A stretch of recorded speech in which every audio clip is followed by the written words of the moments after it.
Welcome to the CTO Function Podcast. I'm PJ Kerner, and my goal here is to help people understand and get better at this multifaceted technologist role. I interview CTOs who are doing or have done the job, and we try and learn from their experiences of building and scaling companies from the technology point of view. And while I've personally done variations of the CTO job for 15 plus years, when I get together with CTOs, often the conversation goes directly into the tech. But we're going to start by talking about the job itself and what skills it takes to do it well. And near the end, we'll dive a little bit into some technology changes and some insights from our guests. So I'd like to welcome friend and mentor, Oliver Tavakoli, who is currently the CTO of Vectra, a cybersecurity company in the network detection response space.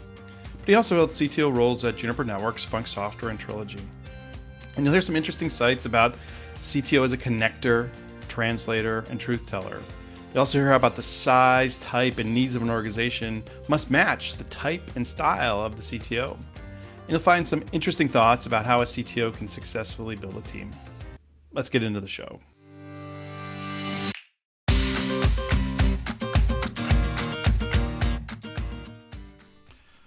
So, welcome, Oliver. Why don't you tell me a little bit about yourself, your experience as a CTO, and the organizations or places where you've played this role?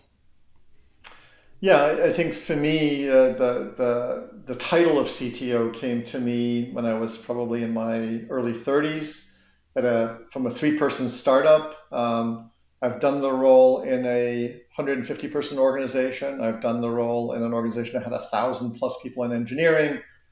I went back to a startup and did it again, and now I'm in a company that has about 600 or so employees. And so the title has remained the same. The job has looked very different in all of those stops. I think I view the role oftentimes as a puzzle piece that fills the need of the particular organization, and not just the particular organization, but the particular time in that organization's life.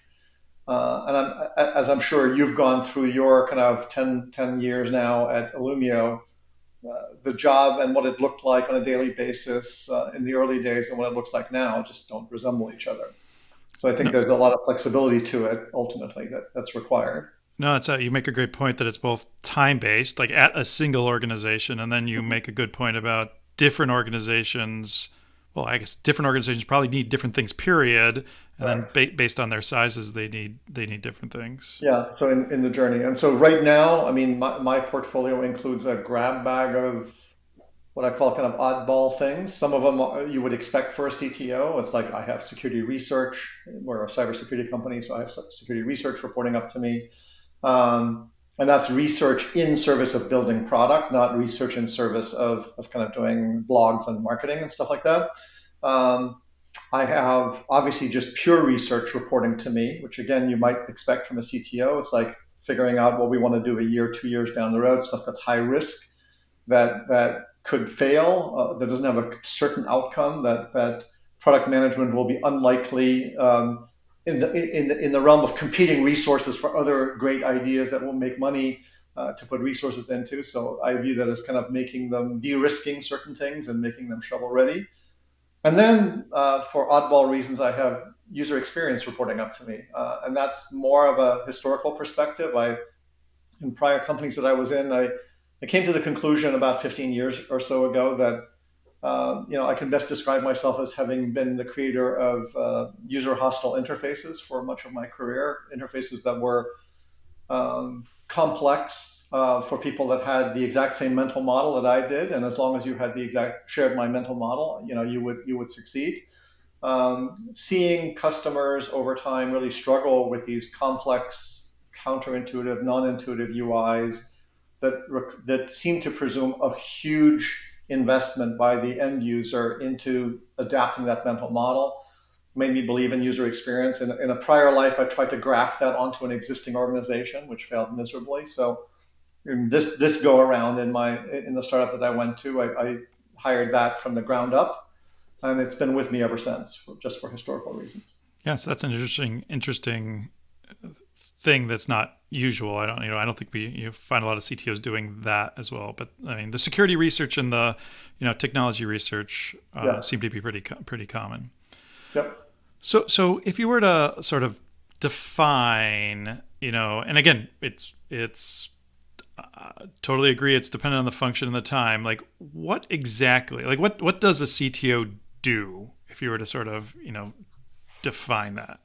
I think I view this as a lot of times as a bridging uh, function, and I view myself as a translator, right? So the business at a high level says we want to be innovative, or at a high level will say we want to solve a particular kind of problem. We just don't know how.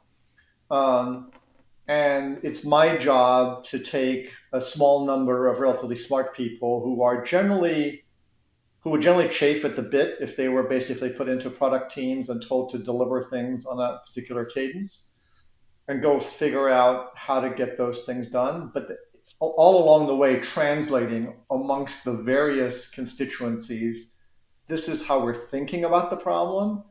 And so for me, that the skill there has always been to talk about the same problem at multiple different altitudes, um, to not try and impress people for whom it has no real value with the technical minutia, but yet to still find the right metaphor, the right paradigm, to explain it to the CEO, to explain it to product management, to explain it to kind of engineering leadership, and then also still be able to go down and talk to the data scientists and have a productive conversation.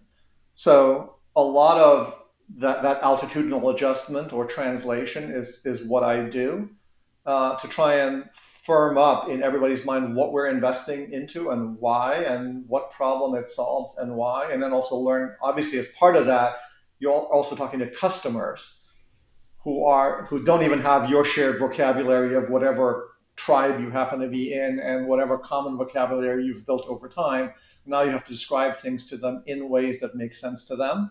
So I think for me, it's understanding stuff really well and being able to explain it to a variety of people really well, to the point where they are satisfied with that explanation. And part of that then also is you bring along some really good technical people who would otherwise flame out within your organizations, and provide them with a place where they can express themselves and ultimately be effective. So it seems like that actually answers a few questions, but like translator is one of the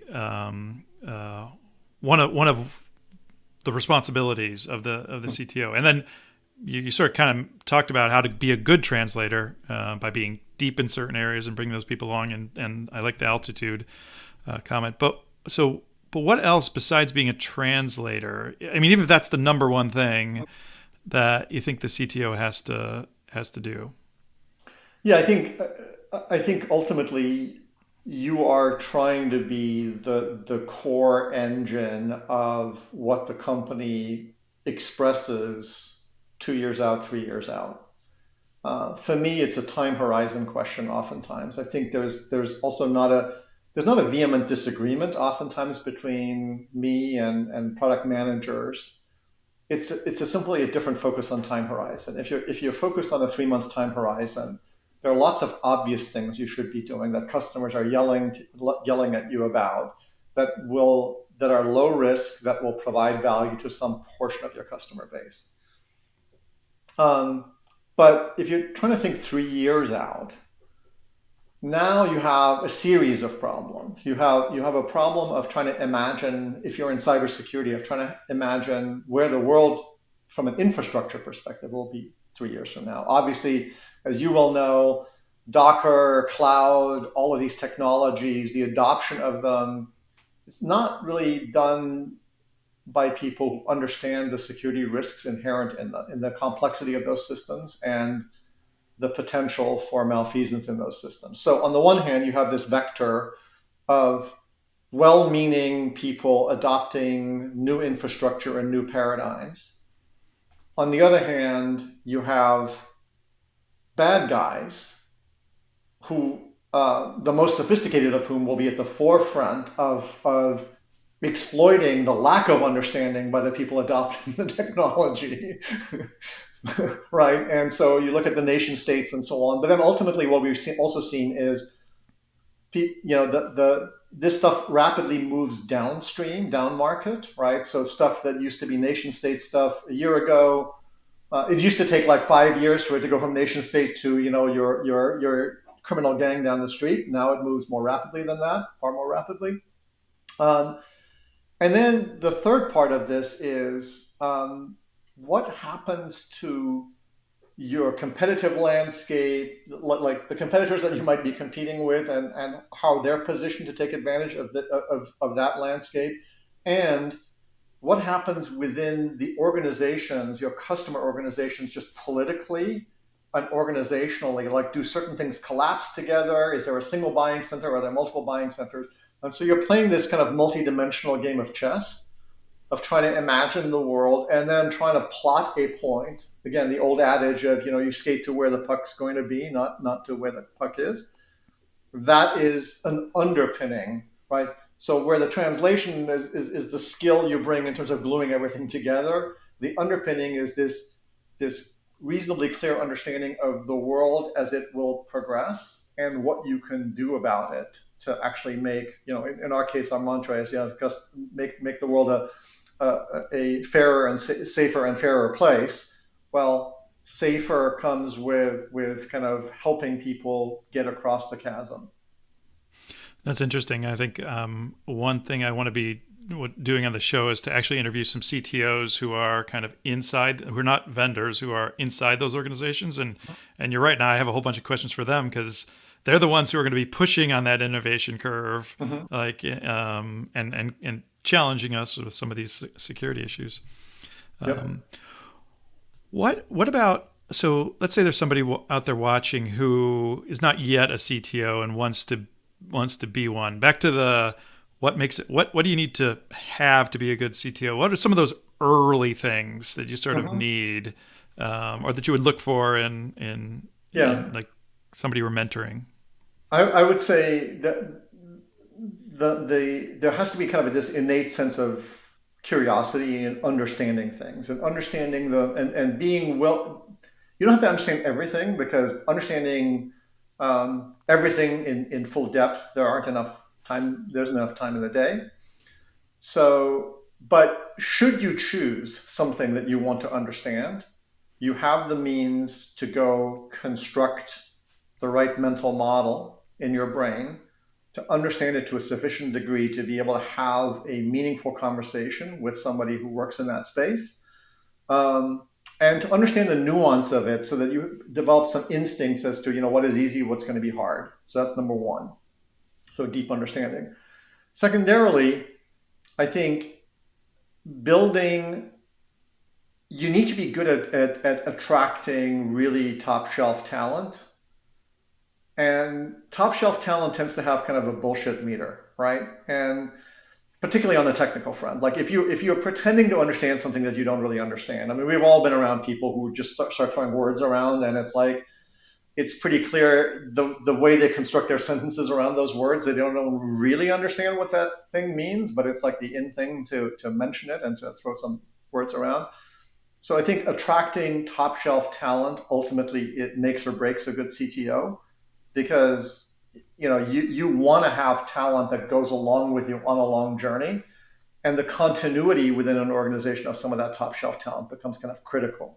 So the ability to both attract that talent and to keep it, which also then means you just have to be good from an EQ perspective. That side of it is very much around recognizing that one size fits one, um, particularly amongst the kind of off the charts smart people. They are all driven by very different things. Some like chaos, some like order, some like so it can't just be that your personality is that they adapt to your personality. You should become good at adapting to those personalities because then you have the innate competitive advantage of being able to take some smart people that feel like odd shaped jigsaw pieces and actually puzzle them together into something valuable. So to me, it's been that, and I found that like early in my career. I mean, I was literally about a couple of years into my career when I was. This was before I was a CTO, obviously. I was at IBM at the time, and I got the opportunity because the company kind of got into a hard place, put itself between a rock and a hard place, to pull a team of 6 or 7 people together that were across the world inside of IBM. These were employees to go do this very high profile project. And they varied from, people that were like 22 years old or my age at the time, out of, almost directly out of school, people that were in their mid to late 40s that had basically, had been in IBM for years and years and years. And it strikes me now in retrospect how unusual that was to pull a team like that together and have it be distributed. I mean, this would have been in the late 80s. Have it be distributed across the planet and have that actually come off successfully. And to me, that was kind of a great training ground. You don't realize some of these opportunities that you get early in your career can build those skills for you. But that to me is the other piece. Is you're only going to be as good as the collection of talent that you bring along. A CTO in a large organization is not a one-person affair. The quality and depth of your personal intellect, the amount of time you have on your calendar is not going to be enough. And so build that early on.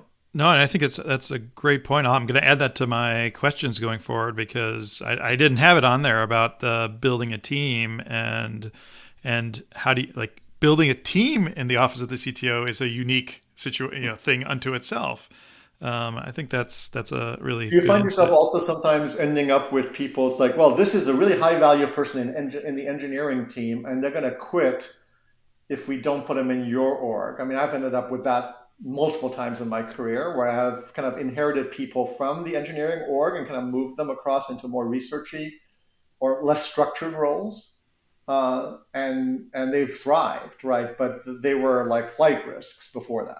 But I bet I gotta believe that's gotta work sometimes and not other times too. Correct. Right.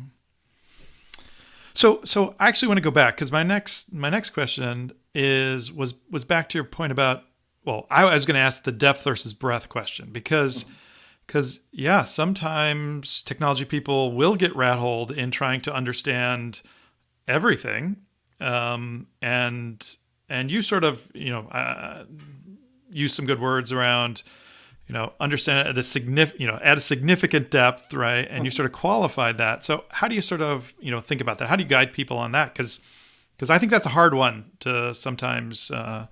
Yeah, I mean, I think the question ultimately is what you see yourself as, right? If you see yourself as a data scientist, if you see yourself, I've never been a data scientist, right? So I've never had that as my job title. I've never been a security researcher. I've not had that as my title. And yet I deal intimately with both of those teams, and I need to kind of bone up sufficiently to understand that, to have a corpus of knowledge in each of those areas, to be able to have meaningful conversations, not because I'm going to run the tool chains, not because I'm going to look at the data, although I should be able to look at the outputs of those tools and understand them and understand, why the area under the curve matters, what SVMs are, what all the different approaches that we take kind of from a data science perspective that go down neural network paths and all kinds of other kind of techniques. So you want to have enough knowledge in those areas to be able to have a cogent conversation and understand the trade-offs. And the same thing on the security research side. It's like, what are we looking at? Why are we looking at it? How hard is it for an attacker to find a particular hole in the environment? How much skill does it require for them to exploit that? So understanding those things sufficiently. So there's, like, for me, across 3 areas, it's important for me to have a strong foundational system. And those 3 areas for me are data science, security research, and UX, interestingly enough, just because it reports to me. So I have a strong vocabulary built up over more than a decade of owning that function of, how you think about problems and how you think about mental models and how you think about progressive disclosure and information architectures and other kinds of things like that, so that I can have a conversation with a very senior designer about things that matter and things that don't. Then I need to be able to opportunistically go deep. So beyond that, I can't just be magically deep everywhere. We're doing a bunch of work around looking at kind of path discovery, complex path discovery, like exhaustive path discovery through complex config infrastructures.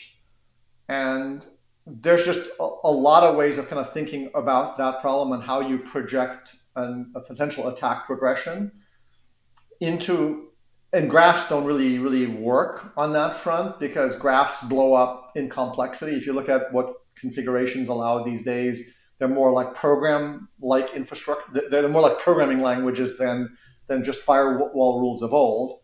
And so, how do you build how do you think about that problem? And so there, I've spent probably the last 6 months going pretty deep into various parts. But it's also not something that I look as needing to maintain at that degree of depth for all time. It's just like as we move this project through its genesis and get it to a point where it kind of goes to production, then my need to both talk to all of the parties working on it as well as translate out to the leadership team and marketing team as to how we might talk about it, right? Diffuses over time. So I think it's more important that you have the capability to go deep wherever you need to go deep than to consider that to be kind of a given that you have a PhD in something and that is the thing you're deep in and everything else you're not deep in.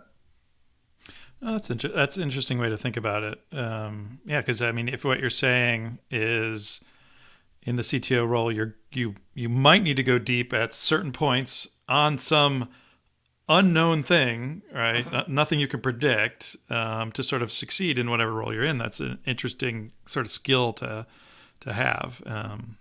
Well, the business will unless the business knows upfront exactly what it's going to do, it's almost invariably that's going to happen. And so you're either going to depend on other people to do that, right? Or you're going to have to step up and And that's what's exciting about this job is there will always be the new thing that comes and upsets the apple cart, and you have to think about something new. So okay, and you kind of talked about this, but like, do you use any other kind of philosophies or frameworks in your role? I mean, you talked about being the translator. You talked about the talking at different altitudes. I'll say those are two that you've already kind of mentioned. Yeah, I mean, I don't tend to think of them as frameworks as much as, I mean, they just become kind of little truisms for me. It's like understanding how much risk um, the organization is willing to kind of, how big a bet they're willing to place at a given moment in time, and then trying to kind of project what it will take to get to de-risk something to a sufficient degree. Um, I That do is also philosophically, yeah. that is Go very ahead. interesting, right? Because Yeah. you're over time the organization will change, Hmm. right? So first of all, if you want to push anything forward, and knowing what that bar is, right, that you can get over is Yeah, important, right? And then, yeah, yeah, and then because getting it to that point, you got to know what it is to get it to that point to be able to do it. So agreed, and when we go through down cycles like we're currently in the market, right, where everybody is far more pessimistic about the future than they were, say, a year or two ago. Um, Maybe overly pessimistic, frankly, right? Then you basically the appetite for risk lowers. mhm. Your ability to go for big wins now either that means that bar is now higher, right? You need to take even more risk out of it for the company to be willing to bet on something, or it's going to take you a lot longer, or maybe you don't even undertake the project because as one of our employees used to say, the juice isn't worth the squeeze given the environmental factors around you at that moment in time. And so this is the part of the job where you got to be grown up. You know, the, in the early stages of your career, you tend to be kind of very black and white. There are good things, there are bad things. There are smart people, there are not so smart people. Refer them to maybe as idiots. I think you realize over time that this is just a many-dimensional puzzle piece, right? And different people. If you go talk to the marketing people, right? And early in your career, you think of marketing as one monolith. It's this thing, right? Marketing is this one thing, right? And so as is true with all specialties, you go talk to people and you find out, okay, well, there's product marketing, there's field marketing, it's about, is this about lead gen? Is this around, marketing to your customer base? Is this trying to build brand? So you get all these like subspecialties, right? And so the notion that you had that somebody wasn't very smart oftentimes just devolved into you having not any clear understanding of actually what their job involved, and you only seeing a sliver of it that's facing towards you. And so I think it just becomes incredibly important to understand what everybody needs and how those puzzle pieces connect. So for me, I spend a fair bit of time talking to people in other parts of the organization that have nothing per se directly to do with me. So, I talk to the CMO, not just because I'm supposed to, provide some elements of thought leadership out of my group, right? Which is a natural connection, but it's like trying to really understand what they're trying to do.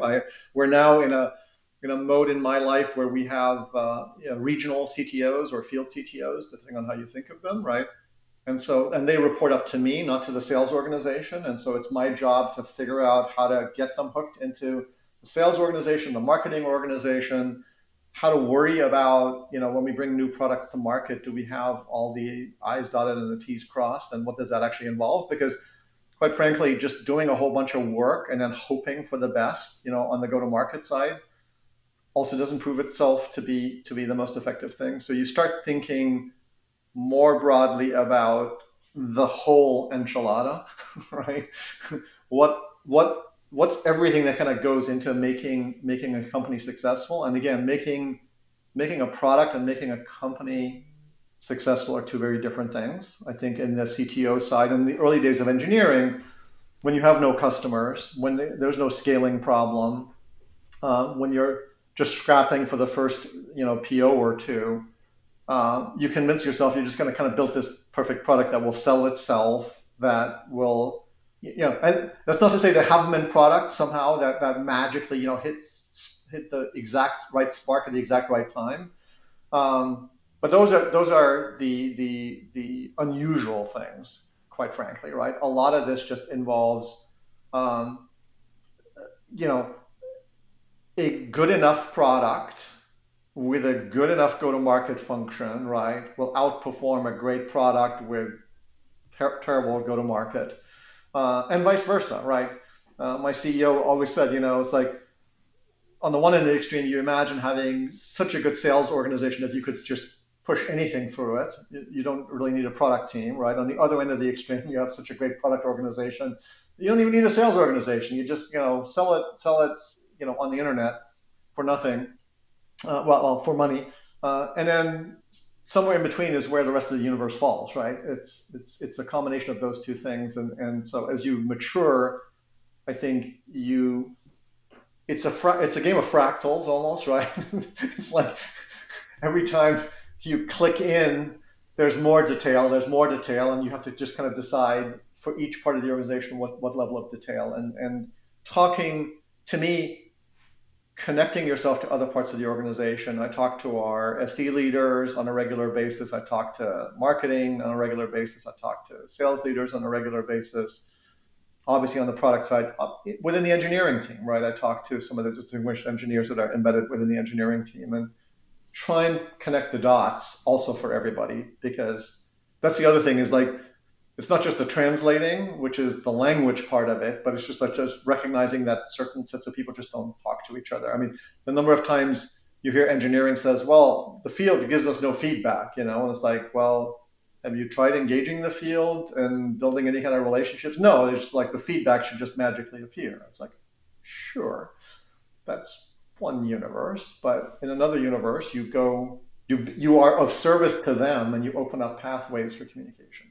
Yeah, so the connecting the dots makes a lot of sense. I mean, the if I was to flip it around, just because one thing I wonder about is like how does the organization kind of measure your success? In some ways, you kind of just answered that question, but in some ways it's like how do they see you? I mean, obviously they could see you as the connector, right, as the Mhm. translator, but is there anything else they sort of see you? And maybe there are things they need you to do, but maybe it's not your function to do. Like I Yeah, kind of yeah. curious I about think I that. think I think they're clearly the answers with regards to things like security research and UX are straightforward, right?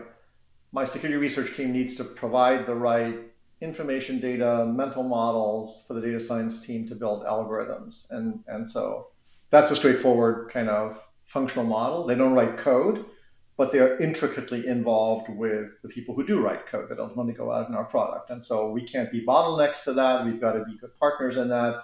We've got to be forward thinking in that. Same thing on the UX side, right? We don't produce the designs. The UI teams can't build the UIs that ultimately back up those designs. We want to be talking to customers. We want to be doing sufficient amount of user research. We want to basically be building the right simple UI rather than this is more about steak than about sizzle. So again, there it's straightforward. These are kind of operational teams, right, that are kind of embedded in the maw of the product organization. The other parts are harder, right? Because oftentimes this really kind of comes down to your relationship with your CEO and whether he or she sees value in what you do. Um, because the CEO understands the importance, the amount of lost energy from this kind of lack of connective tissue and lack of coordination. And so, when my CEO gave me the field CTO function, because again, I've seen field CTOs play out both ways. I've seen Yep. them report up to sales, where they become just, they're not really attached to headquarters per se. They're just, a higher level strategic kind of sales force. Um, in our case, my CEO expressed kind of the confidence in me to kind of create that connective tissue because the struggle then is to connect them back to headquarters in any kind of meaningful way. Um, Here, we're basically put them into my org, but now the struggle is the inverse, right? Which is that the belief system is that I will do the job necessary to hook them regionally into those sales leaders, to align them with what those sales leaders are trying to do within their region. Are they trying to prospect in certain pockets? Are they trying to upsell and have stronger and higher level, more strategic conversations with certain key customers? So that becomes part of it's the confidence that I will figure out a way. And over time, over the years, I've incubated a bunch of different parts of the organization that ultimately there was no intent for them to belong to me long term. Again, with field CTOs, I believe they will actually remain with me. But I started like our analyst team and our customer success organization because before we had a customer success organization. I'm currently running an engineering team of about 15 or 20 that is actually building product, but only up till they built like version 1.0. And then it'll revert back into engineering, and only now under me because it requires a lot of care and feeding, and the concept of exactly what we're building is kind of closely tied to the research that my team has been doing. So for the foreseeable future, I'll drive that. But again, there's no goal here to own that long term. So my particular skills are oftentimes around incubation, not just in the narrow sense of a particular product technology, but even in an organizational sense. Nope, that makes a lot of sense. Well, I'll have to keep that in mind and sort of see how many CTOs kind of fit into that mold. I'll have to ask a question like that. So let me ask you another question about career progression. Like, where do you think CTOs come from? Like Yeah, I think they tend to more often than not they come out of engineering disciplines. I mean, there is a T in CTO. I think when you come out of an engineering discipline, you can naturally be drawn towards just building stuff, right? You want to be in the maw of the machine that's building stuff on a daily basis. You can rise in that realm to be VP of engineering or SVP or EVP of engineering, right? So you're building stuff, or you can be distinguished engineer, fellow as an individual contributor. So those are two outlets, right? Another outlet that oftentimes comes up is going into product management. Oftentimes out of those technical ranks, people are like the frustration is the business people aren't making the right decisions as to what ought to be in the product. So rather than just like building what the product management team tells me to build, I want to be the one in that side that actually provides that as kind of a feedback mechanism. And so you'll see people branch out of the engineering organization into product management to do that on the business side. And then I think the CTO side is again out of engineering, out of the direct delivery on a day in, day out basis, but into more of a role where you're doing stuff around the edges of that and trying to kind of set the theme moving forward. And I think the decisions that people make just depend oftentimes on their personalities. I think oftentimes people that come out of engineering and want to go into product management will go get an MBA, because it feels like that is like thinking about it from a business sense is the augment that they need in order to think about gross margins and other kinds of business modeling things, as well as how you bring products to market and stuff like that. But for me, I think the natural draw, even before I really knew it, I just fell into kind of the CTO title because it was like, yeah, I want to do technical stuff, deeply technical stuff, but I'm not really enamored by just figuring out. I had done it for many years, right? But just like grinding the machine of producing, getting feature descriptions, writing code, producing that. It was back. I mean, at this point, I'm quite a few years removed from kind of being kind of like what I would call kind of a alpha developer, which was probably back in '05. Uh, where I would still kind of just like get my hands really dirty in code and go fix things and show and guide and do stuff like that. And it's been much more conceptual since then. So then, I mean, so that's the journey. Yeah, that's Mhm. maybe a journey, right? And Yes. up to that point, and both you and I are in the CTO role right now. What do you think Yeah. CTOs do after? Like, what do they do next beyond and maybe it is just be a CTO. Like, maybe that's Yeah. the Yeah. I mean, a natural thing if you look at the organizational structure, right? Most CTOs report into CEO, right? So then you look at that and say, okay, how many CTOs that really a want to be a CEO and B would be good at it? And I'd say the vast majority of them would neither want it nor be good at it. Doesn't mean there aren't exceptions to the rule. So to a large degree, this is kind of the terminus of the journey in terms of title. Now, you can obviously always do this in a larger organization if you want to flex your muscle in that sure. direction. You can always go back to a startup and build something entirely new because you like that part of the journey. Yeah, So then going you, the other way, it would make sense yeah, too. Maybe you yeah, topped out and want to go back to that small yeah, area, right? yeah, yeah. Yeah. So there's a constant set of decisions that you can make. Certainly, if you're in an organization of 20,000 people and you're the CTO and the engineering team is at like 4 or 5,000 people, that's just a very different life than being in an organization that has 15 people or 20 people and is trying to figure out how to build something radical and new and where it's survival risk rather than risk of um, the laws of inertia preventing anything interesting from happening, right? Yeah, that makes a lot of sense. 'Cause, like, CTO, again, back to where we started, CTOs at different sizes are really kind of different. They're different roles. They do different Yeah, things. They bring different things to the table. And so, yeah. But yeah. if you're title obsessed, and you need a better title, then I think you've likely topped out probably as CTO. All right. So let me. So this is like, in your experience, and I kind of imagine at some point I'll have like this matrix or multi-dimensional thing about different kind of CTOs. Do you have any kind of like CTOs that fall into any different kind of buckets, right? Like in your Yeah, mind, like yeah. I think it's a method.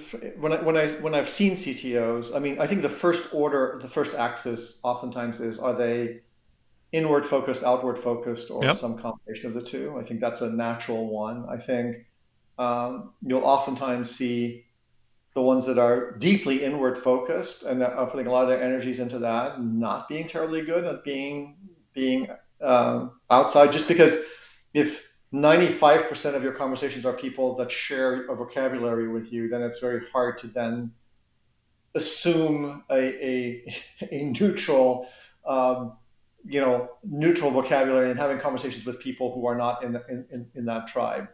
I view myself as probably 65 internal, 35 external. I like that blend approximately for me. I know others who are 70% external and 30% internal. I know some that are clearly just external and where what they talk about is not necessarily even connected back to what engineering will build. They're just kind of like part of the go-to-market functions and talking about certain things. And then I know people, CTOs who are just incredibly internal, who are working at on the core technology that is driving the ship, and everything above that is done by other people within the organization. So I think it the internal external side is certainly one piece of it. And I I'll have think the to, other, I'll yeah, have to get, I'll have to get, I think all those things can be valuable to different types of organizations, right? And it's like, yeah, it's the CTO organization fit. And I'll have to get a few of those on there. I'll have to get a 100% external yeah, person and sort of see their point of view, and maybe a 100% internal person, see how how yeah, their yeah. organization understands their function and how they sort of work inside. I've also But sometimes seen, particularly when you have founder CTOs for companies, okay, founder CTO might be another bucket. Yeah, I could see that. then, well, with a founder CTO who's been around for a long time, there's a great deal of latitude. If they just want to be internal and not really do any of these other things, then the organization will say, fine, you just do that, internal thing, and same thing on the external side. So you'll see a spectrum again of those, particularly I think with founder CTOs because there's a great degree of deference oftentimes that'll be given as a result of just the historical um, plug there. The other thing is, how closely within the organization, how separate or how integrated are you within the engineering organization or the product organization? I think that's the other kind of interesting one is, are you just off doing your own thing? Okay. Oftentimes, the pejorative sense for this will be the ivory tower CTO, right? It's just kind of off doing stuff in the ivory tower. It bears no relationship to what the product team is either doing now or will be doing 2 or 3 years down the road. It just becomes like thought leadership, and the impact on the organization is very diffuse. It's like some ideas filter in, and some form of those ideas will ultimately maybe see the light of day versus CTOs who are much more kind of viewing themselves as what's the pipeline for the future and how do we front run the innovation, and for that to be successful you want to find pathways for that innovation to get out, um, and so then almost by definition you need to have strong relationships either within the engineering teams or you need to have some repeatable model within the company where the CEO will give you a development team to stand up to bring it to a certain point, and then basically at a certain point of maturity have it move into another part of the organization when it doesn't need that kind of nurturing. Uh, so that one's another one kind of to me. And I'm trying to think of other kind of interesting archetypes. Um, I don't know. Do you find that most CTOs have like operational responsibility? Like the UX team is like one of these strange ones, right? As I said, like literally, if my UX team doesn't show up, like we have no designs, we can't go build things. If my security research team is not just, as I said, security research in the classic sense, where you do research kind of for researcher's sake, but they're kind of building the underlying models, the conceptual models that the data scientists will build. And so if neither one of those, if either one of those things ran dry, the engineering would come to kind of a screeching halt. So that's kind of like an odd one, right? I have to say, so part of this, the reason I'm doing this podcast is actually explore that space. And so Yeah, maybe I'll have you on after I do 100 of these. I'll yeah, keep track, and we'll come back and we can talk about that, because I mean, I also have some operational responsibility because the entire information security team actually rolls up to me mhm, at Illumio. So I do have a little bit of that, different than yours. yeah, But yeah, it's a question. I don't know. I mean, yeah, I don't know. I'll find out. That's what I'm trying Cool. to do here. And I will also, I'm going to keep track on those dimensions of CTOs.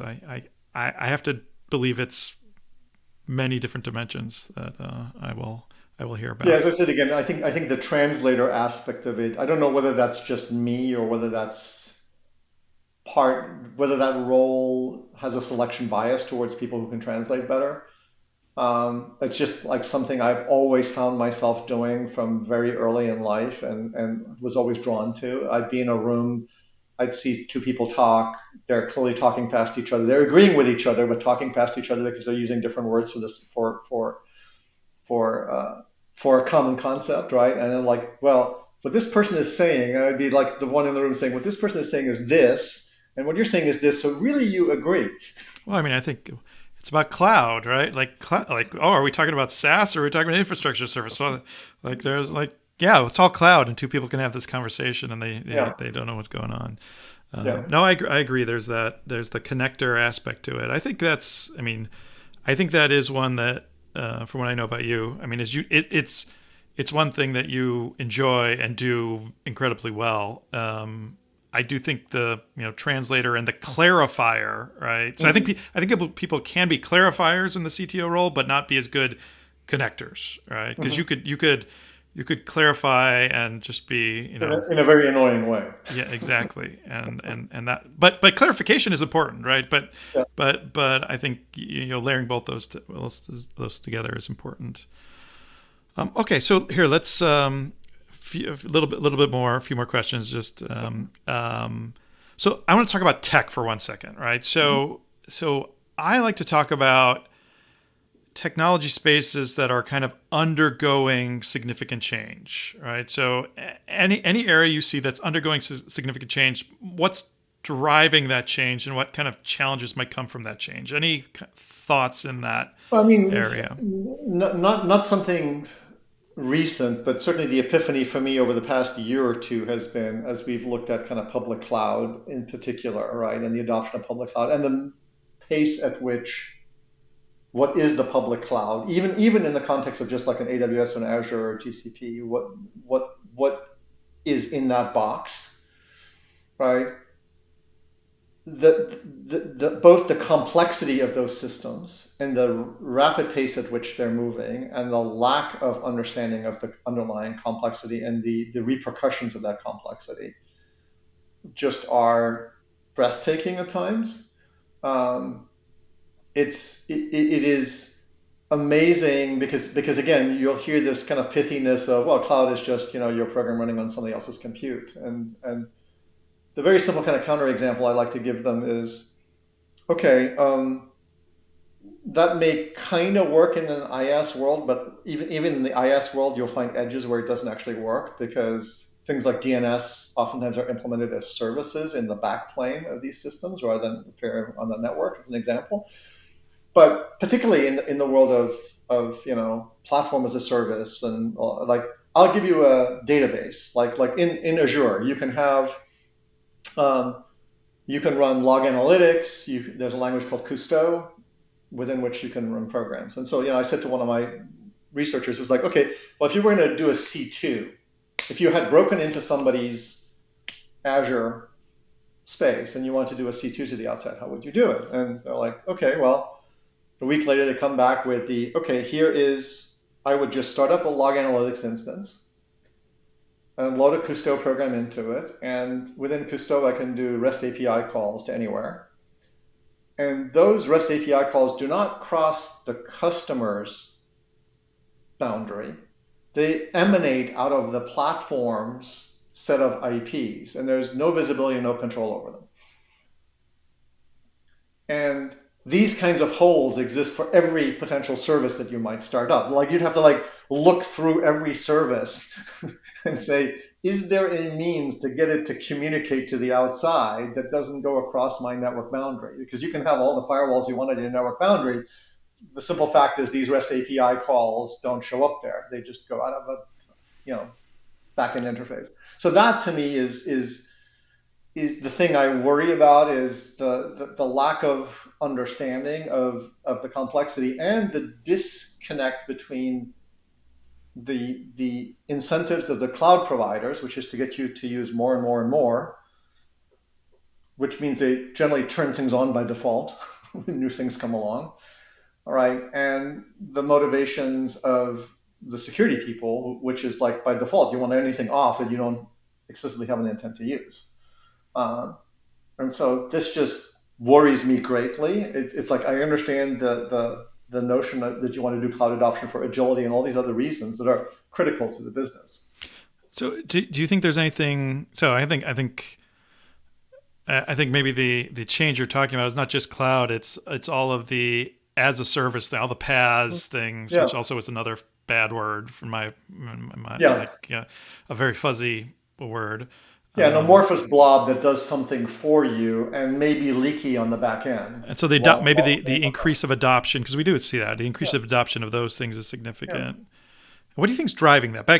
And you explained what the problems is, the lack of visibility and understanding what the problem is. What do you think is driving it? What's I think what's driving it is just the complexity of standing up a large scale system. Oftentimes it's like, do you really want to worry about setting up a scalable, horizontally scalable database with all that involves and the oversight that involves? Or would you rather just hand the keys over to someone and say, here, you handle it for me, right?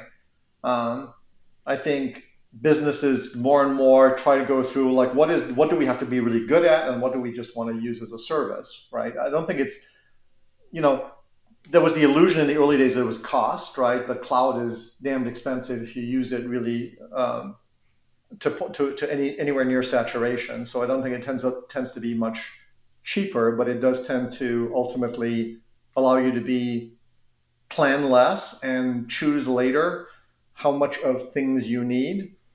And the agility aspect of it is the desirability of it. But I think without a clear reckoning between the cloud service providers and their customers as to what they want the default notions to be, what they want, what kind of visibility they want. And this is an area where some of the cloud providers are actually better than others. GCP, as an example, has a concept of kind of like a security zone where even the PaaS service that you have can be within that.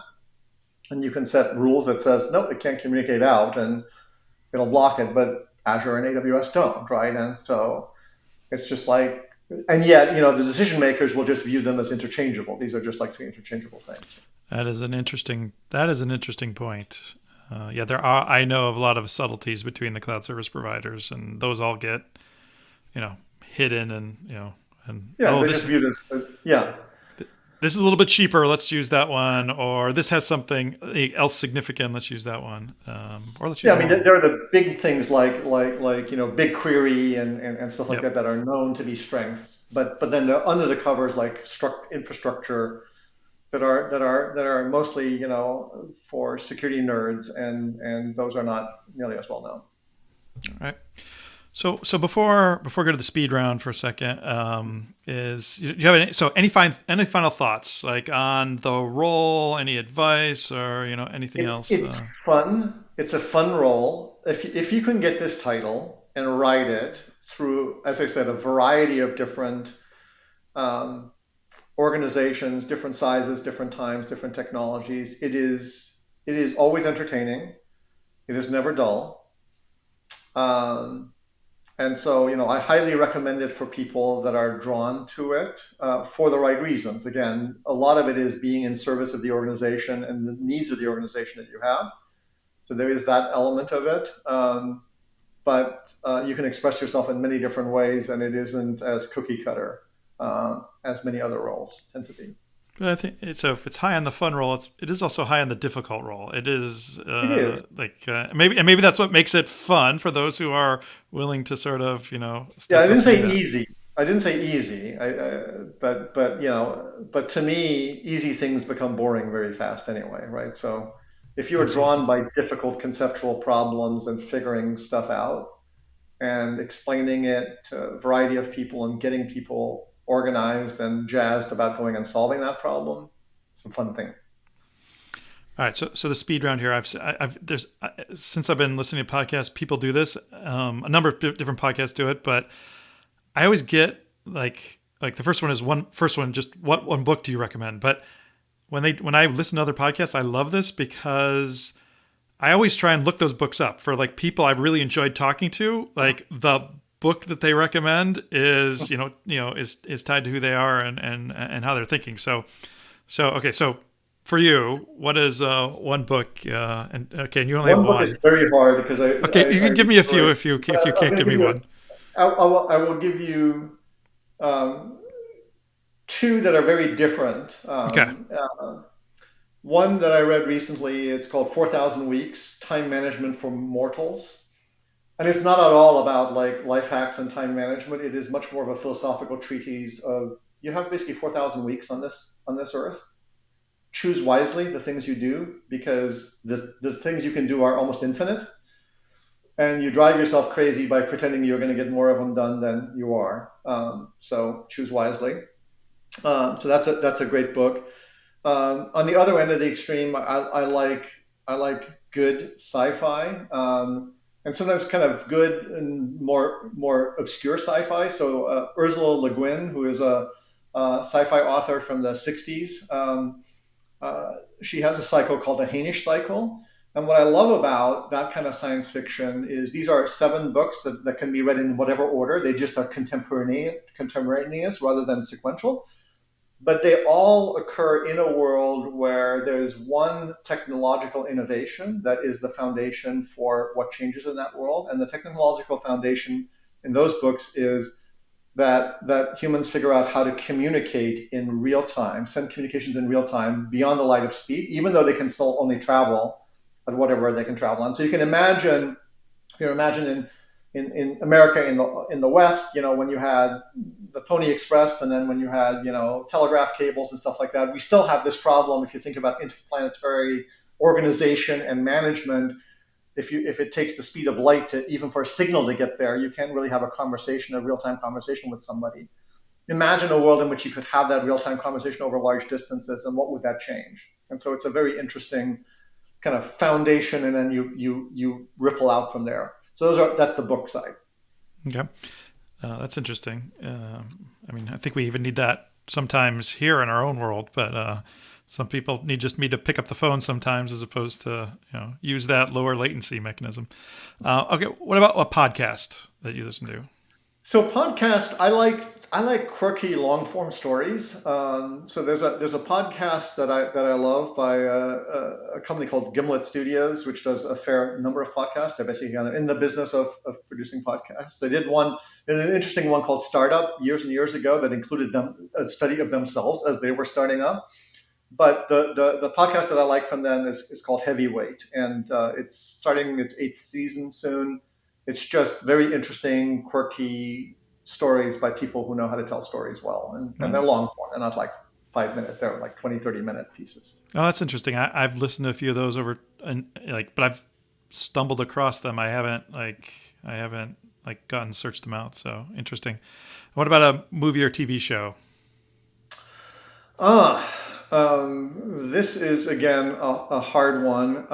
I have recently watched.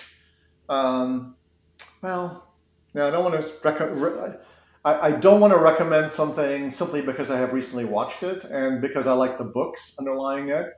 So I will go with what my wife will tell you is my favorite movie, which would be Groundhog Day. Um, Simply because what I love about that movie is that I can watch 5 minutes of a random 5 minutes of it as I'm flipping through channels, and I have seen that movie probably cumulatively 5 or 10 or 20 times, always in 10-minute snippets, and every time you watch 5 minutes of it, it makes perfect sense. That's funny. Funny way to think about it. All right, so last one. So, what is a tech you love? Like a lot of people have like SaaS services that they use. I actually never used Notion before. I picked that up as a recommendation. I've just been playing around with that. But what's a thing you like? It feels very trite, but right now the time sink is Chat GPT, right? Because for all the reading that I do, like, I was asking it questions about like the history of the Polynesian people and whether schizophrenics are really people with bicameral minds. And I found the edges of the universe. It's not an infinite universe. Places where we're just like, sorry, your knowledge outstrips my knowledge.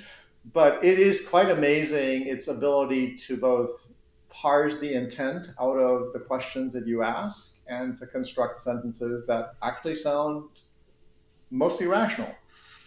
So Um, did you find it correct enough?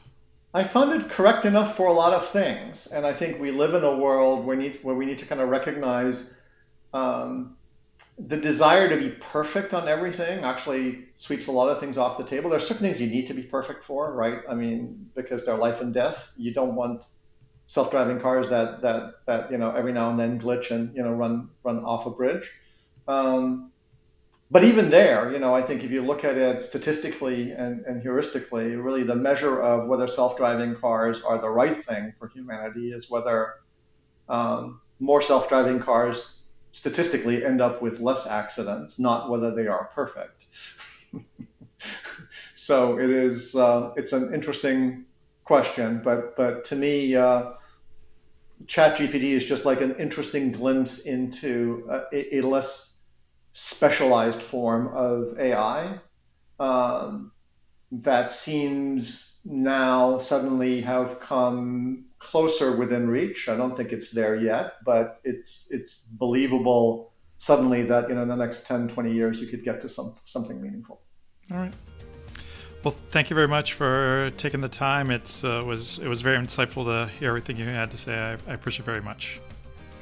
Thanks for your time. Thank you.